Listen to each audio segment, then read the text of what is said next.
Ada cerita menarik nih, ba'da Lebaran ya. Saya ngobrol dengan beberapa orang nenek-nenek gitu ya. Selepas Lebaran, anak cucunya udah pada pulang. Alhamdulillah Bu Sufi, saya bisa ke masjid lagi. Anak cucu saya udah pulang. Gitu. Rasanya badan ini kayak remuk katanya gitu, capek banget gitu. Tiap hari masak, nyuapin cucu dan seterusnya dan seterusnya. Ini menarik buat saya, curhatan para nenek. Ba'da Lebaran. Jadi mereka bilang, pengen sih emang nyenengin anak cucu, masakin masakan kesukaan mereka, tapi ternyata badan kita udah nggak kuat, katanya gitu. Please, akang, teteh, mbak, kalau kita pulang ke rumah orang tua kita yang sudah sepuh, jangan tuntut mereka untuk menyiapkan makanan-makanan dulu yang dibikin oleh ibu kita ketika mereka masih sehat. Diminta sekarang mereka buat ngulek, buat berdiri lama di depan kompor yang ketika kita nggak ada di rumah mereka, cuman berdua doang sama bapak kita. Mungkin mereka cuman beli yang biasa, udah nggak biasa capek, tiba-tiba harus masak lagi buat mereka, ternyata berat. Sampai ada yang mengatakan, saya tuh sampai berbisik, Bu Sufi, ini anak-anak kapan pulang sih, gue udah capek. Terus saya bercandain, kata saya, tapi kan dikasih angpau kan Nek, kata saya gitu kan. Iya, mereka pikir angpau itu bisa buat bakal kita beli emas, beli baju baru. Kata, kagak, kita balik-balikin lagi tuh buat THR cucunya.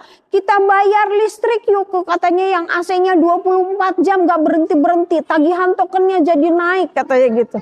Boro-boro buat kita yang ada mah impas malah kurang, Bu Sufi. Oh salam. Buat masak istimewa, buat ini, buat itu.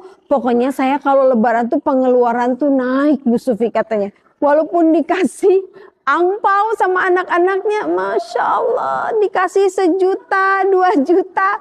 Balik lagi ke anak-anak kita. Belum lagi nanti kalau pulang ya, kita dibekelin segala macam. Terus ketika kita pulang dari rumah orang tua kita bayangkan dong. Rumahnya yang biasanya rapi, terus emaknya, neneknya itu harus ganti spray semua kamar, terus harus ngelondriin, harus ngenyikatin karpetnya dan seterusnya. Masya Allah. Ini mungkin sedikit pelajaran ya teman-teman sekalian.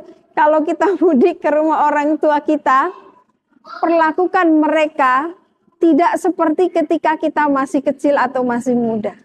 Mereka tuh sudah biasa sepi. Mereka sudah biasa nyaman, biasa nggak capek. Jadi jangan biarkan kebahagiaan mereka itu ditambah dengan keletihan mereka. Hati mereka senang banget. Saya bilang kalau pada nggak datang malah sedih banget ya Nek. Iya sih benar Bu Sufi, tapi nih badan nggak bisa dibohongi gitu.